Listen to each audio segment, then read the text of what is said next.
Olá, sejam muito bem-vindos a mais um estudo promovido pelo Centro Espírita Bezerra de Menezes, o Apóstolo do Bem. Se você ainda não é inscrito em nosso canal, inscreva-se. E não esqueça de clicar no sininho de notificações para poder receber um lembrete todas as vezes que um vídeo for lançado. Se puder também, compartilhe este vídeo e todos os demais vídeos com seus amigos e familiares que possam se beneficiar dos estudos que têm sido feitos pela casa. Muito obrigado e que Jesus abençoe a todos. Boa noite. A gente está mais uma vez reunido para um estudo e, como de costume, nós vamos iniciar nossa atividade com uma prece.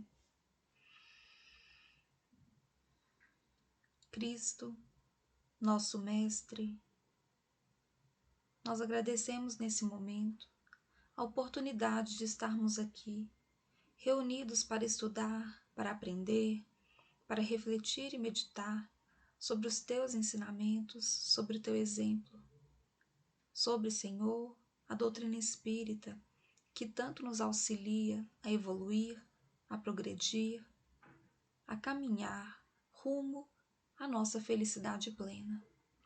Que nós possamos, nesse momento, emanar vibrações positivas para todos os que necessitam e que possamos aprender sempre com nossa intimidade aberta para a transformação, para a melhoria. Esteja sempre conosco, Senhor, nos intuindo e nos auxiliando. Que assim seja.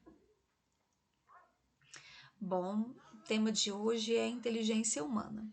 É um tema muito interessante, que tem muitos aspectos científicos, mas a gente vai tentar, abordar o máximo possível com uma ótica mais espiritual, pensando na luz da doutrina espírita, e entender a importância desse tema para a gente começar a acelerar o nosso processo evolutivo, A gente tentar o máximo possível fazer o caminho reto. Então vamos lá. Primeiro, a gente vai pensar um pouquinho no conceito de inteligência, Inteligência é um conjunto que forma todas as características intelectuais de um indivíduo, ou seja, a faculdade de conhecer, compreender, raciocinar, pensar e interpretar.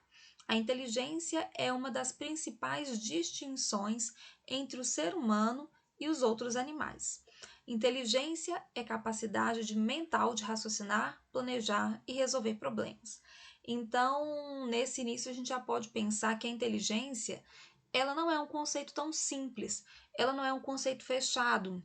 Muitas pessoas estigmatizam a inteligência como se fosse um dom ou uma habilidade muito ligada às áreas exatas, à lógica, ao raciocínio matemático, Ao raciocínio mais abstrato, e a gente vai perceber que não, inteligência tem a ver com você conseguir se adaptar no ambiente que você está, você conseguir raciocinar, usar a sua memória, fazer conexões, estabelecer relações, entre as coisas e resolver problemas. Eu acho que o ponto-chave de entender inteligência é pensar que é uma habilidade de encontrar soluções para os problemas. Então, a inteligência, ela é múltipla e ela pode ser entendida como uma maneira mesmo de a gente encontrar saídas, usar a nossa criatividade, e a inteligência ela está associada a qualquer atividade que a gente vai fazer.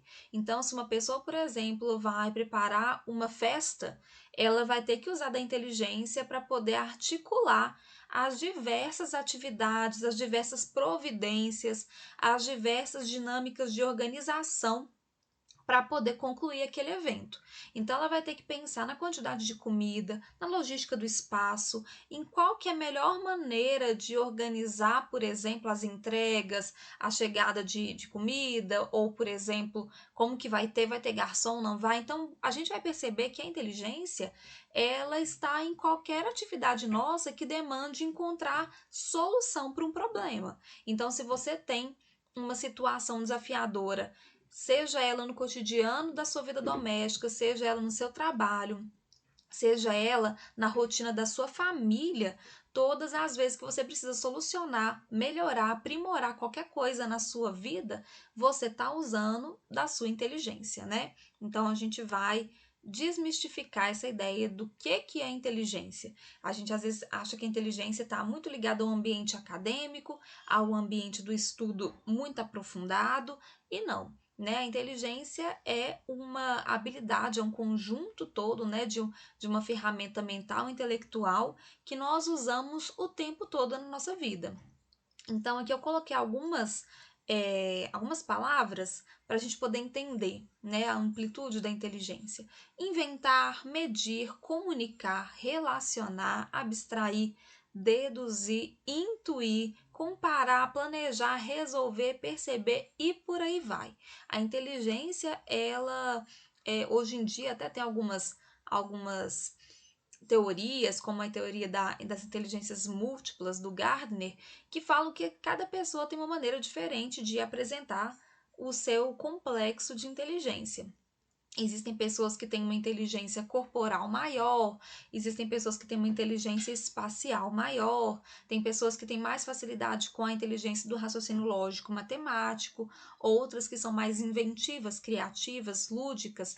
E aí existem vários, né, teóricos que vão falar sobre isso, e alguns teóricos dizem que não precisa falar que é inteligência espacial ou múltipla, ou enfim, inteligência não precisa ser etiquetada, classificada, né? Então a gente tem aí na área da pedagogia e um monte de teóricos que vão falar sobre isso, e no fundo, a gente percebe que a inteligência, ela é uma capacidade do ser humano de apreender o mundo, compreender o mundo e se relacionar com o mundo, né? Se relacionar consigo mesmo e com o mundo que está em sua volta, né? Então é uma habilidade essencial para a sobrevivência e para a construção da civilização.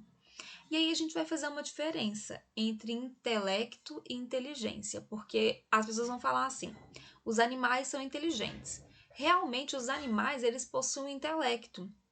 Eles dão conta de criar também soluções para alguns problemas. Eles dão conta de acionar a memória dentro de uma limitação e, de alguma maneira, eles conseguem estabelecer uma relação inteligente com os problemas né, que estão associados à sua vida, né? Mas é muito diferente da inteligência humana. Então vamos lá. Intelecto é a função cerebral que viabiliza a manifestação da inteligência. No ser humano, a intelectualidade é favorecida pela emissão de pensamentos contínuos. Guardem isso, o pensamento do ser humano, ele dá conta de ser contínuo. A gente consegue criar uma relação entre um pensamento anterior e um pensamento que vem depois, né? Os animais apresentam inteligência rudimentar, ou seja, um pensamento descontínuo, que pode ser mais ou menos primitiva de acordo com a posição evolutiva daquele animal. Suas ações se baseiam no instinto e no hábito, o automatismo. Então é o seguinte, quando um cachorro, ele entende, por exemplo, que ele não pode subir no sofá, ele faz isso por um intelecto bastante rudimentar. Né? Ele faz isso por um automatismo do hábito. Ele consegue entender a partir da repetição de diversos comandos do seu da família, né, que ele tá ali inserido, do dono, né, ele vai conseguir entender, nossa, não posso subir no sofá. E ele faz isso a partir da construção de um hábito que é pautado no automatismo, né.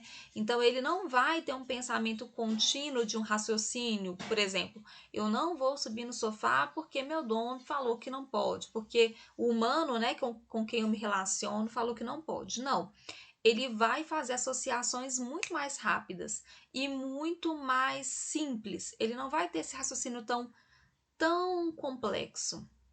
Isso é o pensamento descontínuo. Então, ele não consegue fazer uma relação de uma coisa que ele aprendeu ontem com uma coisa que ele aprendeu há 2 anos atrás com algo que ele está vendo agora. Ele não consegue fazer esse tipo de relação extremamente complexa.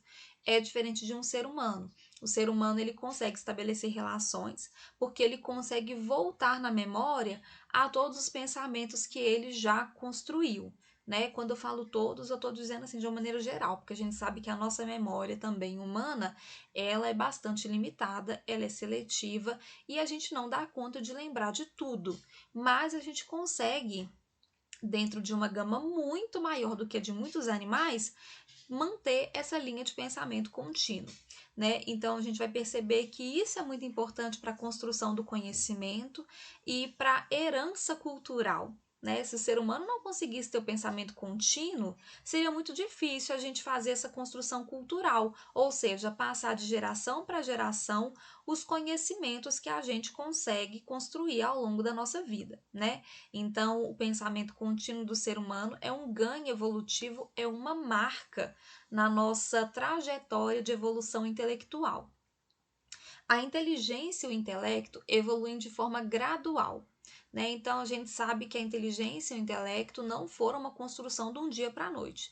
Não foi uma variação genética que aconteceu em uma geração.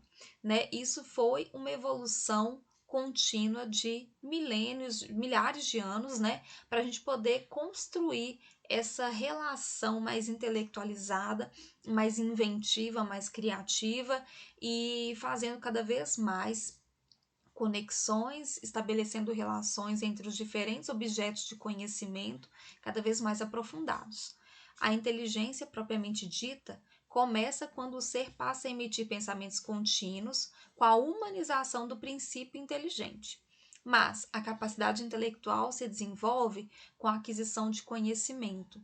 Essas conquistas são arquivadas na memória integral do espírito por intermédio do perispírito, que igualmente evolui. Então, a gente está vendo aqui um esqueminha, né, da formação óssea do crânio, desde os ancestrais do ser humano, né, a gente vai pegar lá no início, quando o ser humano consegue se distinguir dos primeiros primatas para poder formar aí um corpo cada vez mais humanizado, e a gente vai remeter aí ao tempo dos australopitecos há muitos anos atrás, e a gente vai perceber que ao longo das aquisições evolutivas de inteligência, a gente também teve ganhos evolutivos no nosso corpo. Então, o conhecimento, ele gera uma guinada evolutiva no nosso processo, né? Então, a gente que é espírita sabe que quanto mais a gente evolui, mais o nosso perispírito se depura, e se depurando, o nosso perispírito começa a fazer transformações no nosso corpo, a viabilizar ganhos genéticos, né? E variações genéticas cada vez mais vantajosas, e a gente percebe isso ao longo da nossa evolução no ganho de massa cefálica, né? Então a gente vai ver que, por exemplo, o crânio do ser humano vai evoluindo para cada vez mais. Como é que eu posso dizer? Se adequar a uma massa cerebral mais complexa. A gente vai ver também nos estudos científicos que o cérebro do ser humano ele não aumenta apenas de tamanho, mas as reentrâncias e todos aqueles caminhos neurológicos que a gente tem ali no cérebro, né? Eles vão ficando cada vez mais complexos. Eles vão ganhando uma complexidade e isso tem a ver com a disposição orgânica, mas também tem a ver com uma disposição espiritual, né? Então, uma disponibilidade espiritual para construir conhecimento. E aí a gente vai pensar na importância desse olhar espírita, porque quando a gente pensa nos primeiros primatas e no ganho significativo de habilidades que eles começam a apresentar, a gente entende que tem toda uma história de administração da evolução dos governadores, né, do nosso planeta, né, primeiramente Jesus, mas e por intermédio dos seus mensageiros, a gente vai perceber que os espíritos evoluídos que estão aí na direção do orbe, eles vão encontrar cada vez mais as melhores oportunidades para poder investir no nosso ganho corporal e intelectual, tanto no sentido do espírito quanto no sentido do corpo, né? Então a gente vai perceber que o nosso perispírito, ele vai sendo depurado, ele vai sendo trabalhado, e à medida que vão chegando raças de outros planetas, e aí é importante a gente estudar as migrações, né, dos orbes que são solidários na evolução aqui com o planeta Terra, como por exemplo o orbe do sistema de Sírios, né, o orbe do sistema de Capela, né? Então a gente vai perceber que esses orbes que vão fazer migrações, eles vão trazer espíritos com evoluções intelectuais e morais diferentes da do ser humano. E isso vem ajudar a dar essa guinada, né, no nosso processo evolutivo, porque os espíritos com perispíritos diferentes, eles vão reencarnar e vão se apropriar de maneira muito vantajosa dos genes, né, tentando aí cada vez mais estimular esse ganho genético. Como que isso acontece, né? Quando o espírito nasce, o corpo dele é formado a partir do gene do pai e da mãe, né? Então a gente tem lá o óvulo, o espermatozoide se unindo. Nesse momento são feitas várias combinações genéticas com o DNA de cada um, né? De pai e de mãe. Quando um espírito vai nascer e está planejando a sua reencarnação, existe todo um trabalho de escolha cuidadosa do espermatozoide e do óvulo do pai e da mãe para poder chegar na melhor combinação, na melhor variabilidade gênica para montar o corpo daquele espírito e daquele ser que está encarnando, né? Então, por exemplo, se eu preciso de uma doença genética porque eu tenho que passar por algum tipo de provação, algum tipo de mal crônico, então os meus pais vão dar ali uma gama de variabilidade genética e os espíritos que me ajudam a organizar a encarnação vão escolher a melhor combinação para poder me dar o corpo que eu preciso.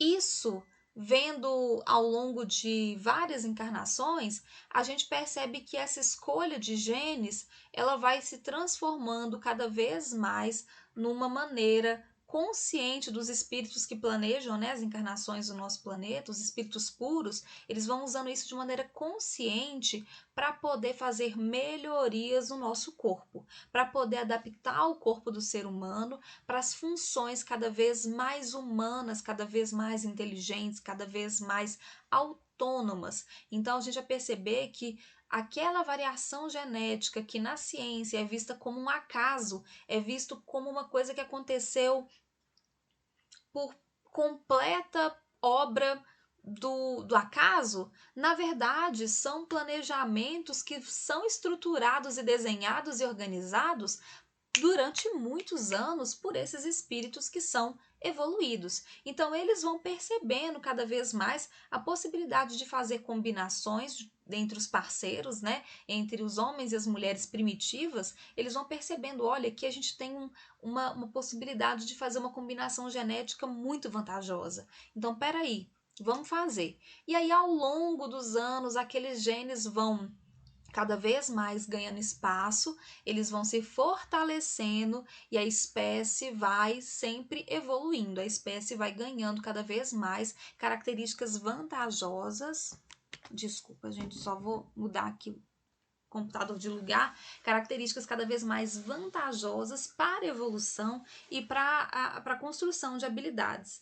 Então, a gente vai ver nesse sentido que o perispírito tem um espaço muito importante, porque sem esse perispírito, que é justamente um intermediário entre o nosso espírito e o corpo físico, a gente não consegue fazer essa transição de maneira fluida, né? O perispírito, ele liga uma coisa que é tão que é imaterial e que é tão desconhecida para nós, que é o espírito, ao corpo físico. Então, esse perispírito, ele vai cada vez mais se depurando e se suavizando à medida que nós vamos evoluindo e conseguindo melhorar as condições do nosso corpo físico. Então, é muito claro para a gente que o corpo físico que Jesus animou aqui no nosso planeta, sendo Jesus um ser puro, um ser perfeito, ele não tinha uma constituição idêntica ao corpo físico das outras pessoas.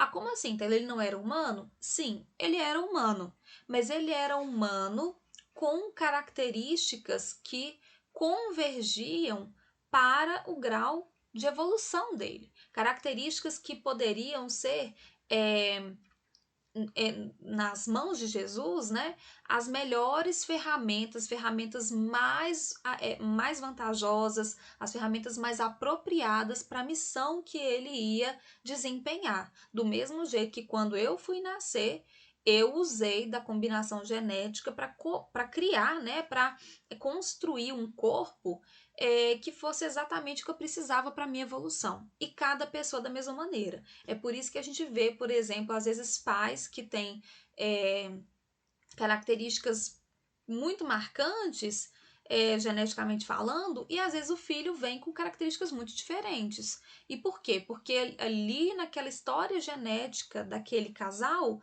a gente vai ver a possibilidade de os espíritos pincelarem as características que são mais interessantes para o processo evolutivo. O instrumento perispirítico do selvagem deve ser classificado como protoforma humana, extremamente condensado pela sua integração com a matéria mais densa. Em criaturas dessa espécie, a vida moral está começando a aparecer, e o perispírito nelas ainda se encontra enormemente pastoso. Então, olha só que interessante. Quando a gente pensa lá no Australopithecus, depois no Homo habilis, no Homo erectus, e aí a gente vai chegando mais perto do que nós somos hoje, né, o Homo sapiens, né, o homem de Cro-Magnon, e a gente vai ver assim, nossa, cada uma dessas fases, a gente vai perceber como que o perispírito vai se adequando à realidade física daquele corpo. Quando o perispírito é muito denso, ele se acopla à matéria de uma maneira muito mais forte. E a gente vai perceber que o espírito, ele fica cada vez mais voltado para aquele determinismo corporal, para aquele determinismo físico, né? Então, quanto mais o espírito é elevado, menor é essa identificação com a matéria. A matéria passa a ser um veículo. A matéria não é mais o que eu sou. Como assim, Taila? Se você pegar, por exemplo, uma pessoa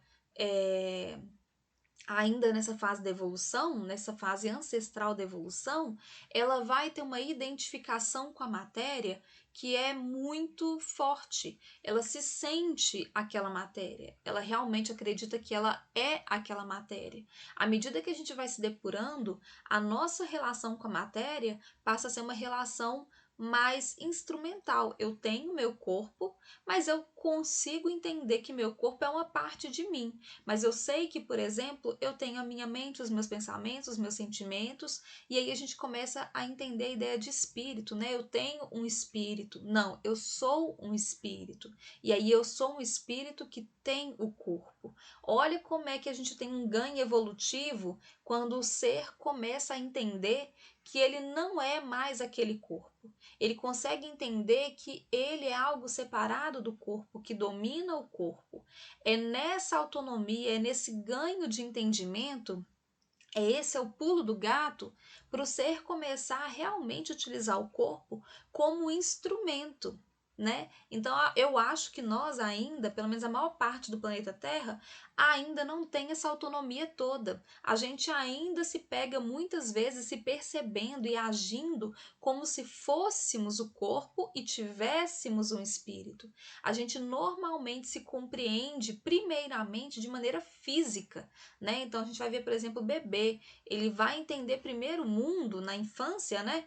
Da maneira física, ele vai entender, ele vai testar, ele vai pegar as coisas, ele vai colocar na boca, ele vai sentir o cheiro, o sabor, o gosto, ele vai buscar compreender o mundo com aquela simplicidade das coisas físicas. Então é interessante eu que tenho bebezinho em casa, que é aquela fase, né, de ele entender que as coisas caem. E aí tudo ele joga no chão, pega de novo, joga de novo. Ele está entendendo o que é o mundo. E esse entendimento primário passa pela visão física das coisas. E aí a gente vai entendendo que quanto mais a gente vai se espiritualizando, a gente vai se moralizando, a gente vai caminhando para o entendimento cada vez mais espiritual e superior, essa relação tão forte com a matéria ela vai se fluidificando, se dinamizando, ela vai se modificando, até em um certo momento o ser não ter identificação quase nenhuma com a matéria. O ser entende que a matéria faz parte da encarnação dele, mas que ele não é a matéria. E isso é algo, né, que já está aí num nível de evolução que a gente ainda não compreende. Mas a ideia é a gente sair cada vez mais dessa identificação com a matéria para ter uma identificação com o espírito. E com isso a gente consegue cada vez mais, né, ser sujeito no nosso processo de evolução. Então, gente, a evolução e a inteligência, né? Como que é a evolução da inteligência? A construção da inteligência foi lenta e laboriosa, iniciada a partir do momento em que o princípio espiritual inteligente uniu-se ao princípio material. Então, aqui a gente está falando de um tempo muito antigo.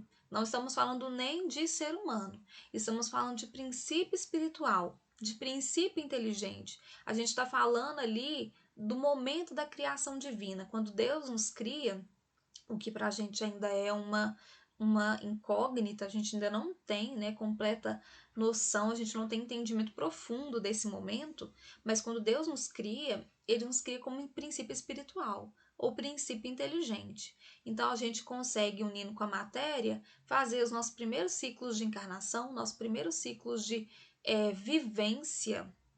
E aí, nesse momento, a gente começa a evoluir o nosso intelecto e a nossa inteligência.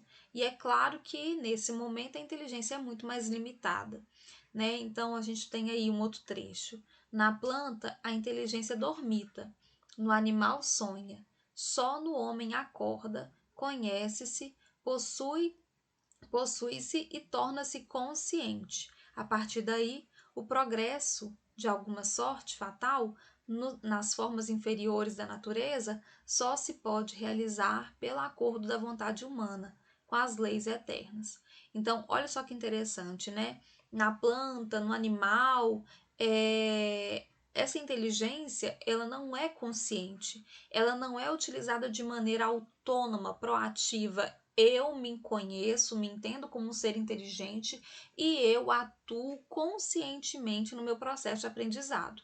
Não, né? O determinismo divino, ele se encarrega de estabelecer os ciclos de evolução dos seres que ainda estão nessas zonas mais inferiores da evolução, né? E aí quando a gente vê que o ser humano, ele passa a ter o livre-arbítrio, ele passa a ter consciência de si, do seu processo e da sua própria inteligência, ele começa a fazer o progresso de uma maneira cada vez mais autônoma. E a nossa ideia, nosso intento, a nossa centelha divina, ela nos leva cada vez mais a entender as leis eternas, as leis de Deus como base do nosso progresso. Então, quanto mais a gente progride, mais a gente consegue se aliar a essas leis eternas, né? Essas leis de Deus. E continuando, junto com as conquistas da inteligência, acompanha-se o aperfeiçoamento do livre-arbítrio, condição que transforma o homem em construtor do próprio destino. Sem a inteligência não haveria evolução. Então é muito real quando a gente fala que a evolução ela começa do intelectual e parte para o moral. Porque para você se moralizar, primeiro você precisa se entender. Para você construir um juízo de valor que seja ético e moral sobre algo, primeiro você precisa entender que esse algo existe. Se você não tem consciência de um objeto de conhecimento, como você vai criar uma relação moral com aquilo? Primeiro, nós conhecemos, aprendemos, entendemos e depois nós construímos um senso moral, um senso ético sobre aquele objeto de conhecimento. Então a nossa evolução, ela se dá dessa maneira, né? Intelectual, moral. E é por isso que a gente fala que aqui no planeta Terra existe um desequilíbrio muito grande, porque a gente vê uma evolução intelectual que está assim no auge, né? A gente agora encontra-se no auge, o momento presente sempre é o auge, mas hoje em dia a gente percebe o quanto que o nosso intelecto, o quanto que a nossa inteligência pode nos fazer evoluir materialmente. Então, nós temos aí, por exemplo, carros movidos a eletricidade, nós temos cirurgias que há 200 anos, por exemplo, eram impensadas. A gente tem transplantes, a gente tem cura de doenças cada vez mais rápida, né? Então, assim, a gente tem evoluído e progredido criando, por exemplo, telefones, computadores, dispositivos cada vez mais inteligentes. Então a gente está aí na quarta revolução industrial, né, que é a revolução digital, a internet das coisas, o Big Data, a web inteligente. Então a gente tem aí, ó, a Web.3, a Web 3.0 já. Então a gente já viveu uma revolução digital da web, que foi a Web 1, depois a Web 2.0, agora a Web 3.0, que são os aplicativos inteligentes, os aplicativos que usam algoritmos. Então, tudo isso que a gente viveu foi fruto de uma construção de inteligência. Porém, nós ainda utilizamos todos esses recursos que eu acabei de falar de maneira muito maléfica. A gente ainda, por exemplo, vende a cura de doenças. A cura de doenças não é feita de maneira gratuita, de maneira caridosa, de maneira solidária. Essas curas são vendidas e muitos países, por exemplo, precisam criar os sistemas de quebra de patente para fazer genérico para que uma população pobre consiga pelo menos tentar comprar. Então vamos pensar, gente, que existem doenças que os cientistas encontraram cura num certo tempo, mas eles demoraram anos para soltar essa cura no mercado, porque havia ali uma briga com todo o mercado farmacêutico, né, para poder encontrar o melhor preço, a melhor maneira de vender a cura de uma doença. Então, quantas pessoas não morreram esperando cura de uma doença que já tinha a cura pronta, mas que havia ali um interesse financeiro atrás daquela cura e por isso as pessoas estavam esperando o melhor momento para poder vender. Então isso mostra como que a inteligência não evoluiu junto com a moral. Como que houve um ganho de inteligência muito maior, muito mais aprimorado do que o ganho moral, né? Então, se a gente pensar nas diversas situações do planeta e as diversas conquistas intelectuais, conquistas tecnológicas que não foram utilizadas para o bem, que não foram utilizadas para o desenvolvimento da humanidade, para uma vida mais justa, para uma vida mais equalitária, para uma vida mais dinâmica, né, para poder diminuir a desigualdade social, diminuir as desigualdades econômicas, diminuir os abismos de infraestrutura que existem no planeta. Só de pensar que existem várias pessoas no Brasil, por exemplo, que não têm acesso ao sistema sanitário, que não tem água encanada em casa, que não tem sistema, rede de esgoto, que não tem, por exemplo, rede elétrica, né? Então a gente vê que existe sistema sanitário, existe energia, existe esgoto, existe, mas as pessoas precisam pagar e algumas não têm condições, oportunidades de estudo e de construção de uma profissão para poder chegar nesse local de conforto que outras, por exemplo, esbanjam, né? Então, quando a gente vê, por exemplo, essas mansões, esses dias mesmo eu vi anunciando uma mansão que vai ser leiloada e como é que eles chamam aquilo? O lance mínimo é 30 milhões. Então pensa bem como que é chegar numa mansão que tem parque aquático, diversas quadras, não sei quantos banheiros, não sei quantos, tem até carro para andar dentro da mansão, de tão grande que é, e outras pessoas vivendo num barranco a ponto de nesse tempo de chuva, de cair, morrer todo mundo, sem uma energia elétrica, sem uma água encanada, sem um tratamento de esgoto. Então a gente percebe que isso é uma visão completamente materialista da nossa inteligência. Nossa inteligência ainda expressa e representa e legitima a crueldade do ser humano, a insensibilidade do ser humano.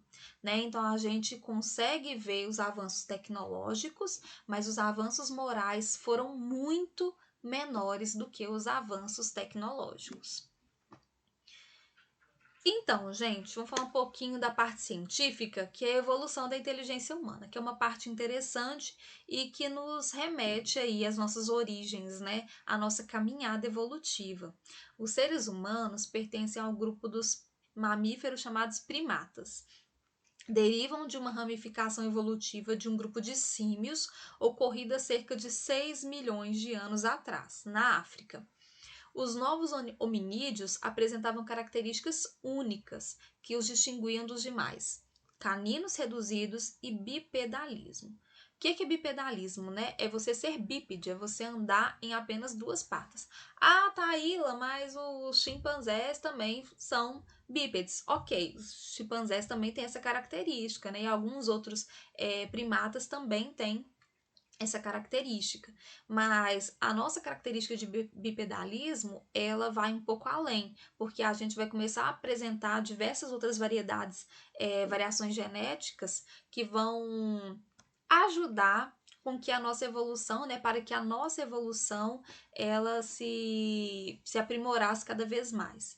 Cerca de 150 mil anos atrás, esse novo primata espalhou-se pelo planeta, sendo que os últimos estágios migratórios ocorreram entre 15 a 12 mil anos atrás nas Américas. Então aqui a gente tem um pequeno mapa mostrando, né, a relação do tempo com a relação do espaço. Então, né, em 200 mil anos atrás, esse novo primata, essa variação dos símios, ela tá ali na África e ela começa a se espalhar. E a gente tem ali uma relação de tempo, né? 40 mil anos na Europa, a gente tem ali na Europa Ocidental, a gente tem ali na Ásia, na Europa Oriental, 25 mil anos, 70 mil anos, na Austrália, 50 mil anos, então, na Austrália não, na Oceania, né, no continente da Oceania, e aí a gente vai ver como que isso vai acontecendo ao longo do tempo. E todo esse tempo, ele é importante, esse tempo e esse espaço é importante para a gente entender por que tem tantas diferenças na nossa constituição física, né? Por que os diferentes continentes apresentam tanta variabilidade étnica, né? Justamente por causa disso, porque com a migração desses hominídeos, desses primeiros seres humanos, né? Esses nossos tetravôs, a gente vai percebendo que eles vão se distanciando e esses grupos que se distanciam começam a se adaptar às necessidades geológicas, geográficas, climáticas, né, dos locais em que eles vão se assentar. Então, esses grupos vão se espalhando e a variabilidade genética, né, o processo de seleção natural, vai conferir as características físicas mais adequadas para lidar com o tempo, com a geografia, com o clima, com todos os desafios e intempéries de cada uma dessas regiões do mundo, né? Aqui eu coloquei só a título de curiosidade a árvore genealógica, né, do ser humano. Colocando lá embaixo, a gente vê, por exemplo, essa primeira variação aqui do símio, que é o Australopithecus. Aí a gente tem o Homo habilis. Aqui a gente tem uma outra variação de Australopithecus que não se desenvolveu para o ser humano, né? Então, aqui Homo habilis, Homo erectus, e aí a gente vai para depois o Neandertal, e aí o Homo sapiens, para a gente chegar no Homo sapiens sapiens, que somos nós. A evolução é a consequência de uma diversidade imensa de fatores atuando em uma espécie por um longo período de tempo. A genética e a teoria da seleção natural nos permitem compreender como essa árvore genealógica se formou. A variabilidade genética existente entre os organismos das diferentes espécies é muito importante para a ocorrência da evolução biológica. Sobre essa variabilidade é que atua a seleção natural, favorecendo a sobrevivência de indivíduos dotados de características genéticas adaptadas ao meio. Então, a variabilidade genética acontece na natureza de maneira natural, né? A gente vai ver ali um pouquinho dessa ideia científica da variabilidade genética, que é o crossing over, né? E as pequenas mutações que acontecem.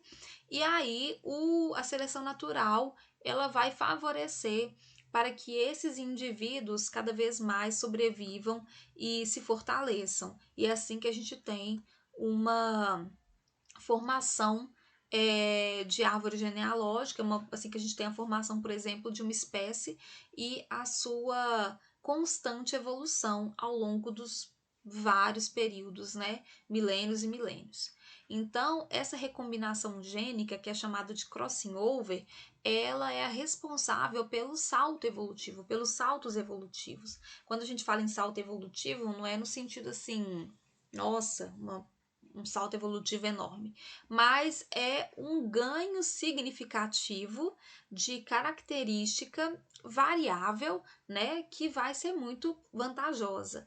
Então, por exemplo, a gente vê que hoje tem muitas pessoas que já nascem sem o siso, já nascem sem o apêndice, e o apêndice, por exemplo, é um órgão vestigial, é um órgão que já teve função há muito tempo atrás e que hoje em dia não tem uma função clara, né? O pessoal brinca que a função do apêndice é inflamar e a gente tem que tirar. Mas a ideia de ver esses órgãos vestigiais é perceber que nós, enquanto seres humanos, estamos em evolução ainda. Nós ainda estamos sofrendo mudanças e alterações que vão ser vantajosas para a gente no futuro. E já que o apêndice não é mais necessário, é natural que eles comecem a desaparecer. Né? Então, as combinações genéticas elas vão favorecer para que o apêndice cada vez mais seja extinguido, ele não é mais necessário. As mutações são a causa de uma infinita variabilidade, desde a tonalidade da pele até as doenças genéticas mais complexas. Tudo é fruto da organização e reorganização das cargas genéticas. Então, quando a gente tem lá no início da vida, né, na fecundação e na formação do corpo do ser humano, a gente vê as combinações genéticas do pai e da mãe, dos DNAs, os alelos vão fazer, né, essa dança que é a combinação. Então, a gente tem aqui uma linha de DNA do pai ou da mãe, aqui do pai ou da mãe, e aí nessa combinação a gente vai ter as variações, as mutações e essa variabilidade genética, né? De maneira muito simplificada, é isso que acontece. E aí, com isso, é possível formar características novas, características inéditas, coisas que não existiam e passaram a existir. Então, é por isso, por exemplo, que o ser humano tem características tão diferentes e que existem condições de corpos tão diferentes uns dos outros, né? Condições diferentes umas das outras, porque na evolução, além da adaptação ao espaço, ao local, ao clima, ainda há essa possibilidade de variabilidade que é bem individual, que acontece no momento da formação do corpo, né? Então é uma imensidade de fatores, né, para poder formar esse corpo e fazer esse corpo cada vez mais se adaptar ao meio. E quando a gente fala de corpo, a gente está falando aí não só de características físicas, fenotípicas bem claras, mas também com são de características que desenvolvem, né, a inteligência. Então, por exemplo, o polegar opositor, que é a nossa um ganho evolutivo, que é um marco também, né? Então, se você for ver, por exemplo, os primatas, eles não têm o polegar assim. Eles têm a mão bem chata, porque eles, quando vão pegar alguma coisa, eles precisam pegar desse jeito. E a gente não. A gente consegue fazer o movimento de pinça. Aí você fala, Taíla, que bobagem. Isso é uma bobagem. Mas não é uma bobagem. Sem movimento de pinça, várias das ferramentas que a gente constrói são impossíveis de construir, são difíceis de construir. A gente não teria a condição de fazer. Então, assim, quando a gente tem bebê, a gente vai vendo, né, as coisas que a gente precisa incentivar no bebê.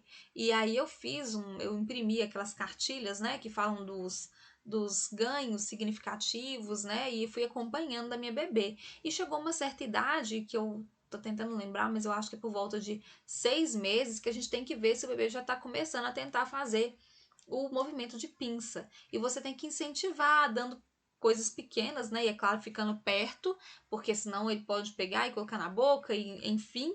Mas um dos ganhos importantíssimos da habilidade humana é essa, né? De conseguir pinçar, de ter essa capacidade de usar os dedos, de usar o polegar opositor para pegar, por exemplo, um celular, num lápis, uma comida que você pega. Então, esse movimento, ele é muito importante e ele foi uma variabilidade genética que foi perpetuada pela seleção natural e se mostrou extremamente vantajosa para o nosso ganho cognitivo. Porque se a gente não consegue pensar e fazer isso, muitas das ferramentas que precisávamos para poder criar a nossa civilização da maneira como é hoje, nós não teríamos conseguido. Então vamos lá, alguns marcos do desenvolvimento. O bipedismo, então assim, andar em duas patas foi importante para quê? Para que as mãos estivessem livres. Se você anda com as 4 patas, você concorda que as mãos não estão livres? E ter as mãos livres é uma brecha para você utilizar as mãos. Ai, Taíla, parece óbvio, mas não é óbvio.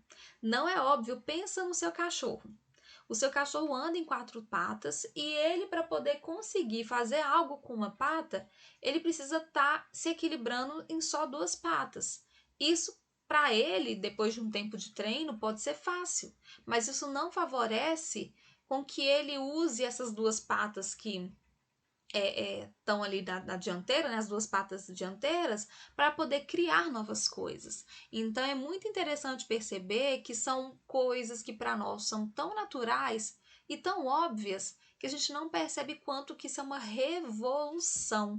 Outra coisa que o bipedismo ajudou foi a formação, por exemplo, das nossas cordas vocais, né? Então, assim, o fato de você andar muito encurvado, né? Os animais que têm essa coluna mais encurvada e não a coluna em S, que é a nossa coluna é em S, tem gente que acha que a coluna é reta, né? Ela é em S. Quando a pessoa tem um problema na coluna, ela pode ter uma lordose ou alguma outra coisa, mas a coluna do ser humano ela já é em S. E essa formação da nossa coluna ajuda na propagação do som. Então, nossas cordas vocais também foram extremamente beneficiadas pela, pela postura ereta, pela postura cada vez mais é, é, é, de projeção de som, né? Então, assim, são coisas que são pequenas e que parecem extremamente bobas, mas não, são muito simbólicas, significativas e extremamente práticas e necessárias. Então, é andar sobre 2 patas para você conseguir manter a coluna ereta, propagar o som, ter uma visão diferenciada do mundo e ter as mãos livres para você usar essa mão para poder criar, para tentar, para testar, para construir, para puxar, para tirar, para arrancar, para rasgar, para entender o que você consegue fazer com as suas mãos. E aí o domínio do fogo, que também foi um ganho significativo, um marco do desenvolvimento humano, né? A partir do momento que você tem fogo, você não é refém da noite, você não precisa ficar completamente refém do seu ciclo circadiano, né? O seu ciclo de atuação do dia. Então, aquele ser humano antes do fogo que precisava ser produtivo apenas no momento em que o sol está aparente, né? E aí ele, quando ele tem fogo, ele consegue estender o seu tempo de produção. Ah, como assim, Taíla? A gente não enxerga no escuro. Então, quando a gente tem o fogo, a gente ilumina e consegue continuar nossas atividades. A gente não usa o fogo mais hoje em dia, a gente usa a luz. né? Mas se a gente não tivesse luz, pensa bem, você não ia ficar acordado, não enxergando absolutamente nada. Se você não tivesse luz, você não ia fazer nada. Né? Você não ia continuar produzindo, continuar com a inteligência em atividade. Outra coisa importante do fogo, né, que o fogo permite o cozimento dos alimentos, permite a criação de utensílios cada vez mais aprimorados, como por exemplo o barro que se torna cerâmica depois do cozimento. Então a gente vai ver que aqueles utensílios que antes eram um barro muito quebrado, muito quebradiço, muito mal acabado, começam a se tornar objetos cerâmicos, que são objetos que são muito mais resistentes para poder serem utilizados para armazenar comida, para armazenar coisas, para armazenar, por exemplo, os restos mortais de alguém, né? E aí começam a se fazer aquelas urnas funerárias, né? Com essa cerâmica. Outra coisa, né? O ferro, né? As utilizações dos metais, elas começam a cada vez mais se é, complexificarem, como é que eu posso dizer isso? Elas começam cada vez mais complexas, cada vez mais aprimoradas, né? Então, peraí, vamos fazer o bronze, vamos juntar esse metal com esse. Como que a gente consegue fazer liga metálica e usar esse metal para poder colocar ele na forma que a gente quer, no formato que a gente quer, para construir lança, para construir, por exemplo, estrutura, é só com fogo, né? Usando fogo, altas temperaturas, fazendo fornos cada vez mais complexos, aí o ser humano consegue entender, peraí, vamos usar uma cera para poder fazer uma forma, e aí a gente faz depois uma forma de barro, depois a gente vai e coloca isso dentro do forno, a cera derrete, a gente coloca o metal fica com o formato que estava aquele objeto que a gente criou. Então, olha o nível de complexidade para poder formar um instrumento em metal, né? Então, se hoje em dia nós temos diversos instrumentos que são ou de plástico ou de metal, tudo isso começou com o domínio do fogo, porque foi aquele momento que a gente conseguiu entender que dá para fazer um objeto modelando, depois criar uma forma em barro daquele objeto e depois fundir o metal e jogar aquele metal em forma líquida, né? Naquela forma, e aí deixar esfriar para poder conseguir utilizar esse metal do formato que você quiser. E aí a gente tem a Revolução Neolítica, que foi outro marco do desenvolvimento extremamente importante. A Revolução Neolítica foi a transformação do modelo de vida, que antes era nômade para o sedentário. Não é sedentário igual a gente está na pandemia, não. É sedentário no sentido de formar acampamento e construir uma aldeia, uma civilização, um clã, um agrupamento fixo, né? Então, até então, antes da Revolução Neolítica, o ser humano era muito caçador e coletor. Então, ele usava o que estava disponível ali no ambiente.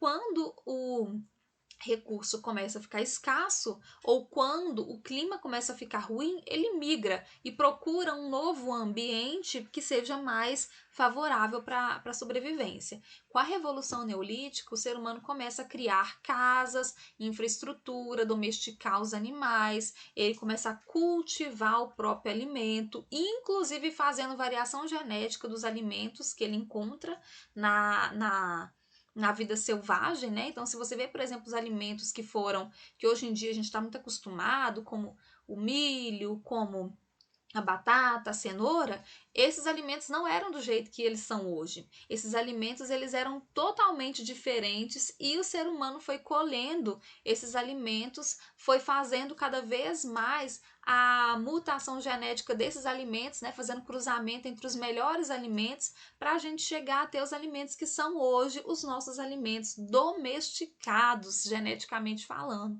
Então, o ser humano ele consegue realmente se tornar um co-criador na natureza. Ele pega esses animais, domestica esses animais, faz os cruzamentos entre os animais e começa a criar raças de animais cada vez mais dóceis, cada vez mais domesticáveis, cada vez mais companheiros. Isso aconteceu, por exemplo, com os cachorros, isso aconteceu com os gatos, isso aconteceu com os alimentos, que foram com a inteligência do ser humano, na Revolução Neolítica, que é: não vamos mais ficar andando de lá para cá. A gente vai parar e a gente vai resolver os problemas. Primeiro problema, água. A gente tem que encontrar um jeito de canalizar água, de trazer água, de ter água o ano inteiro, independente da estação chuvosa, independente da seca ou da enchente do rio.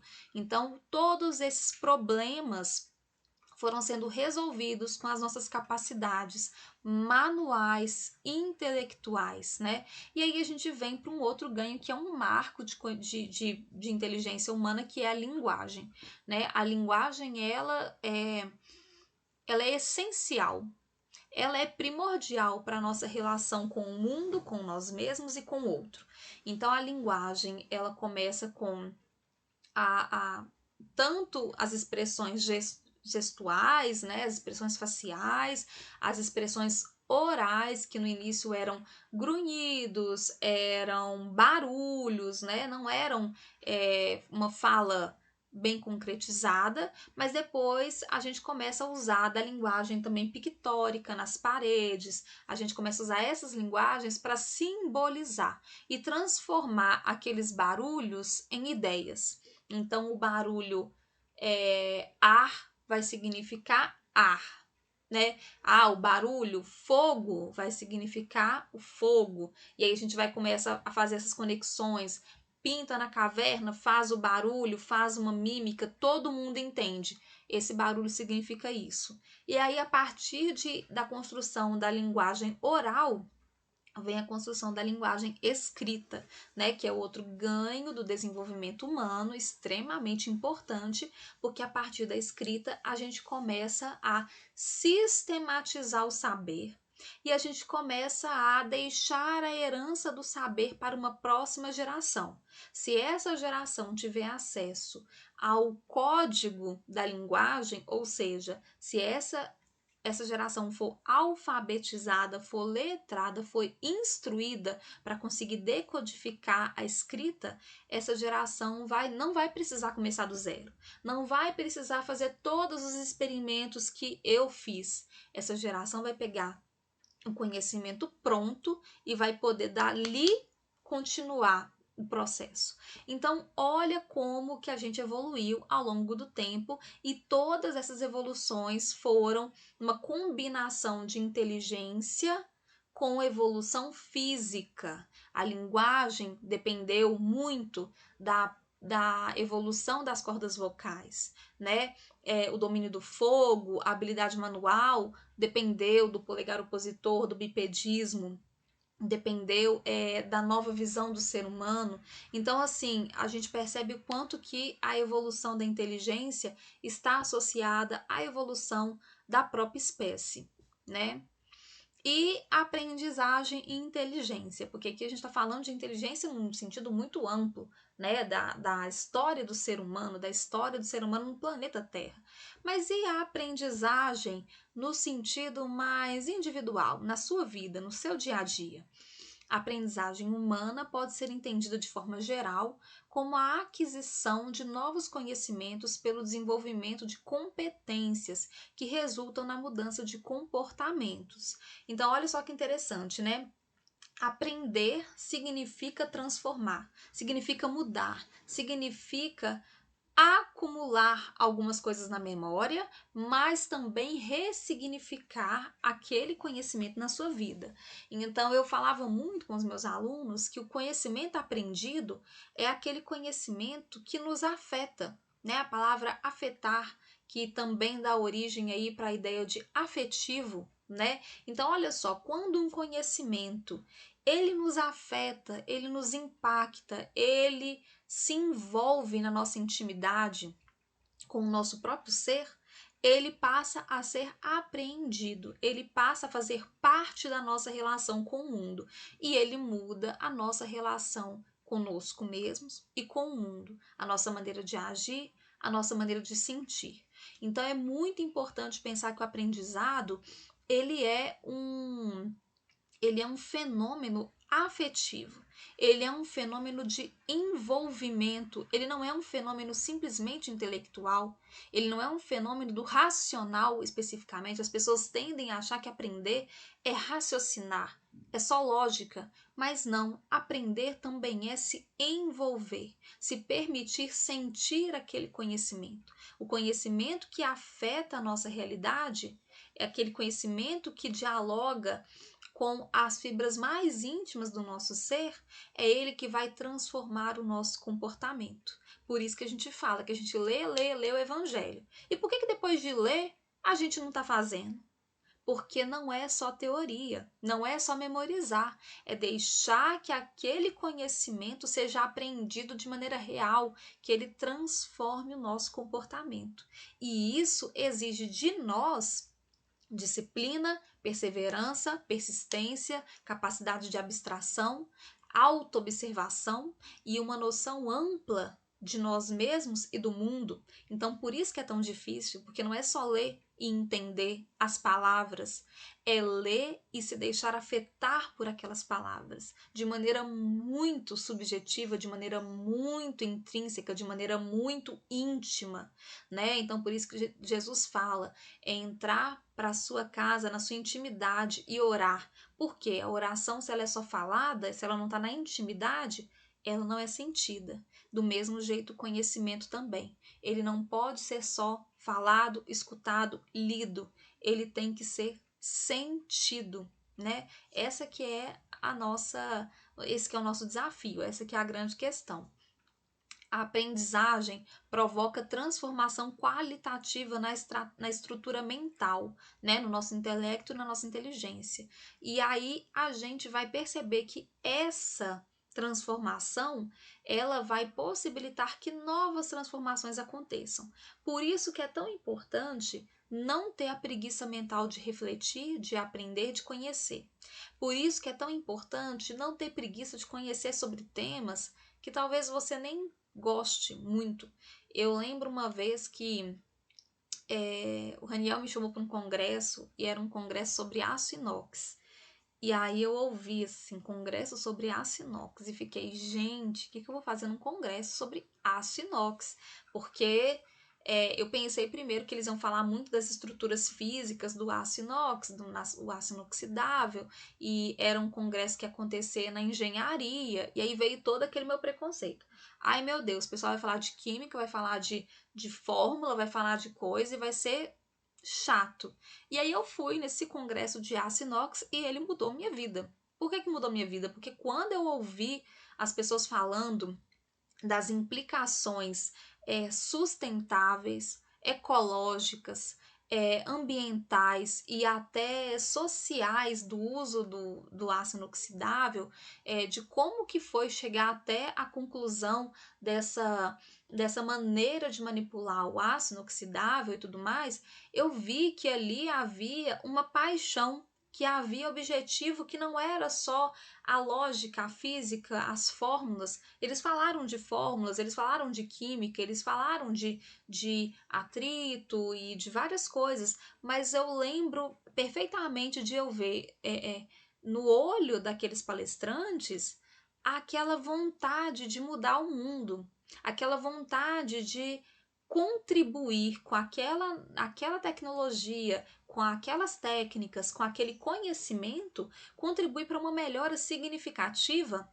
na qualidade de vida de todos os seres humanos.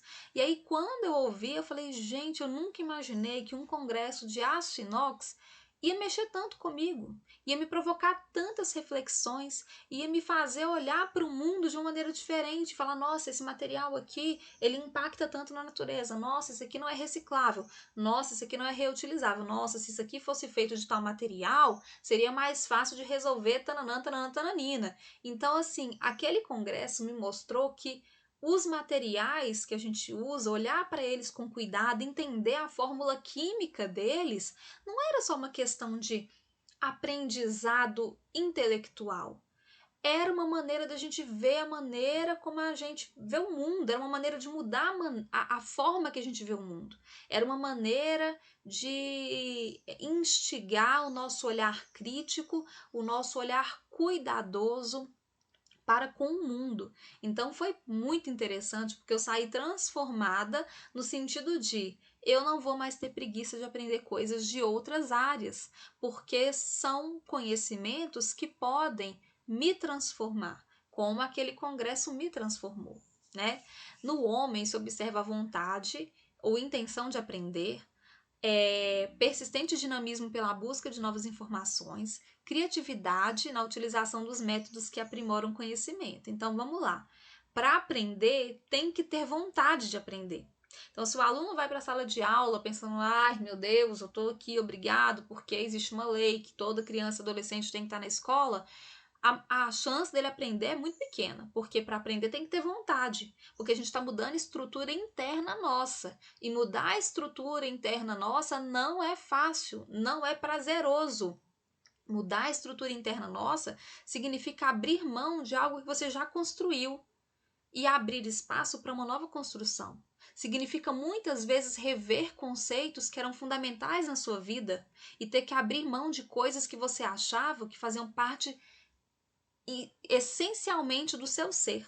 Então, quando a gente fala, por exemplo, sobre racismo e uma pessoa se percebe racista, quando ela aprende mais sobre esse tema, você vê que a pessoa entra em conflito ali, porque de repente ela fala: Nossa, eu não sabia que eu era racista, meu Deus, eu tenho que mudar isso. E isso causa um certo desconforto, porque é difícil mudar, mas ela percebe que ela tem que mudar porque ela aprendeu, porque ela entendeu, porque ela percebeu a importância da mudança, da transformação. E a reforma íntima é uma reforma. E quem já fez reforma em casa sabe que dá bagunça, que dá caos, que tem hora que a gente pensa, para que eu fui inventar isso? Para que eu fui inventar de pegar o banheiro que estava lá e botar no outro lugar? Para que eu fui inventar? Porque agora já tem 5 meses que é poeira o dia inteiro, que eu tive que botar lençol em cima de todos os móveis, que eu tô espirrando adoidado por causa da alergia. Então a gente sabe que reforma dá trabalho.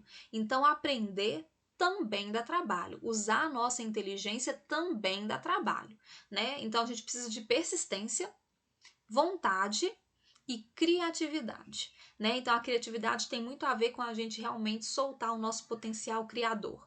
Deus nos criou a imagem e semelhança. Então, nós somos co-criadores em potencial.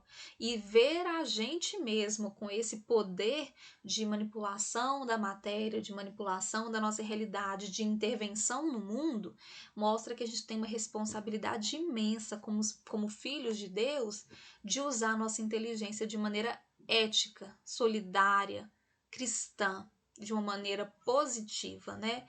E aí a gente chega num momento que eu acho que é muito bonito do nosso estudo, que é pensar que se nós usamos nossa vontade, nossa persistência para ter uma dinâmica de aprendizagem, e se a gente usar a nossa criatividade, a gente começa a ser sujeito do nosso próprio aprendizado de maneira muito consciente e, por conseguinte, né, por consequência, do processo evolutivo. Então, a pessoa que não se torna sujeito do próprio processo de aprendizagem, ela também não é sujeito do próprio processo evolutivo. Então, se você estuda o Espiritismo, se você estuda o Evangelho, se você estuda a Bíblia, se você estuda as obras subsidiárias e você não faz toda essa dinâmica para aprender, talvez você não esteja tirando o máximo possível daquele conhecimento.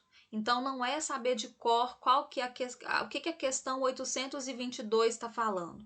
Não é ter de cor o que aconteceu na trama do livro Renúncia, mas é utilizar todos os seus dispositivos íntimos para sentir esse conhecimento, para aprender ele de maneira completamente afetiva, se deixar afetar e se envolver com aquele conhecimento e criar uma relação tão íntima que em um dado momento você já aprendeu e aquilo te transformou. E você mudou o seu comportamento, sua maneira de agir, de sentir e de pensar por causa daquele conhecimento que você se dedicou intensamente a aprender, né? Então a gente finaliza aqui com uma reflexão do Livro dos Espíritos, né? Deus criou iguais todos os espíritos. Cada um deles, porém, viveu mais ou menos tempo e, por conseguinte, obteve maior ou menor soma de aquisições. A diferença entre eles está na diversidade da experiência alcançada e da vontade com que procedem, vontade que o livre-arbítrio, e da vontade com que procedem, vontade que é o livre-arbítrio, né? Que faltou um acento. Então, a diferença das pessoas encarnadas é uma diferença de experiência e é uma diferença de vontade no uso do livre-arbítrio. É uma diferença de maneira de usar a encarnação. Não há nenhuma limitação em ninguém. Não existe uma pessoa mais inteligente que a outra. Quando a gente termina esse estudo, eu acho que o mais importante é pensar: existem maneiras diferentes de usar a inteligência. Tem pessoas que têm uma aquisição intelectual muito voltada para uma lógica matemática, financeira. Tem pessoas que têm uma inteligência muito voltada, por exemplo, para as artes, para a criatividade estética. Tem pessoas que têm uma inteligência muito voltada em resolver o problema dos outros. É uma pessoa que olha para o outro ser humano com vontade de ajudar, de amparar, de auxiliar. Então vocês percebem que tudo isso é inteligência? A pessoa que faz o bem para o próximo, ela está usando a inteligência dela para criar soluções. Vamos aqui articular uma tarefa? Vamos organizar uma campanha do quilo? Peraí, vamos aqui tentar diminuir o impacto ambiental disso que a gente consome? Vamos ver se a gente consegue fazer um ciclo de materialidade aqui nessa indústria que seja mais vantajosa para o planeta. Olha, vamos pegar esse estudo aqui e vamos tentar aplicar ele na nossa vida? Vamos tentar. Então, todas essas habilidades, todos esses exemplos são maneiras de usar a inteligência e são maneiras a gente moralizar o nosso conhecimento, né? Então, o que é ser inteligente?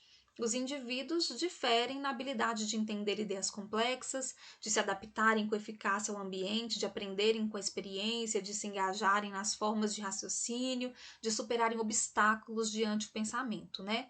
Os conceitos de inteligência são tentativas de aclarar e organizar esse conjunto complexo de fenômenos. Não é mera aprendizagem literária, uma habilidade estritamente acadêmica ou um talento para se sair bem em provas. Ao contrário disso, o conceito refere-se a uma capacidade mais ampla e mais profunda de compreensão de si mesmo e do mundo à sua volta. Então, a inteligência, ela não pode ser taxada como um QI alto, como eu sei mais, como eu decorei tanto, como eu sei falar tantas línguas. A inteligência é a maneira como a gente consegue resolver problemas, se adaptar ao nosso mundo e se transformar. De nada adianta um conhecimento quase que bibliotecário, um conhecimento muito vasto, se esse conhecimento não é utilizado para realmente promover transformação, né, em nós mesmos e no mundo que a gente vive.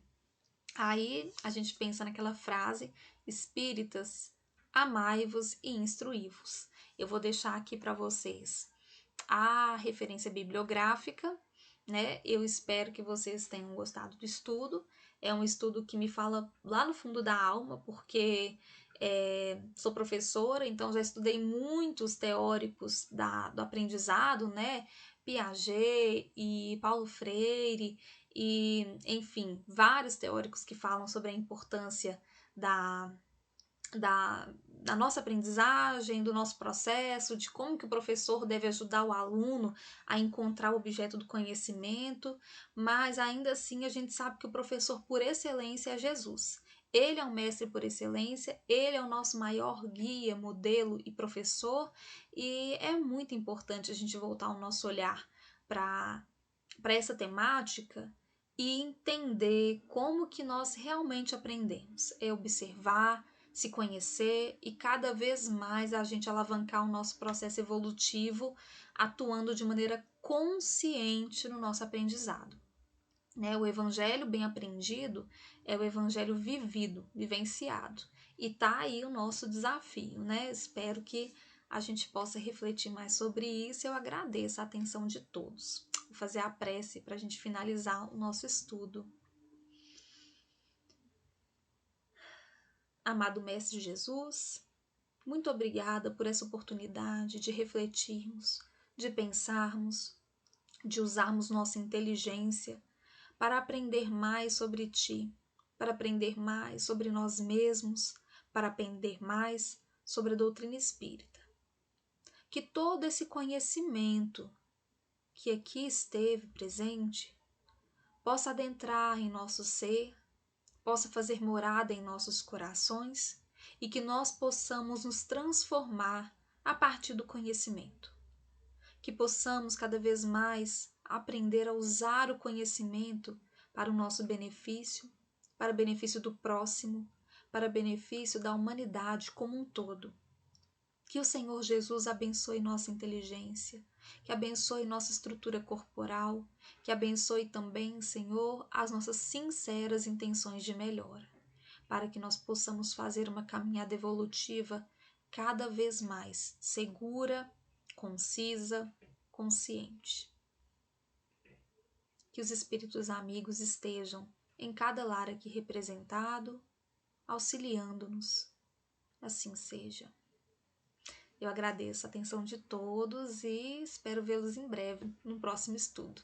Tchau, tchau!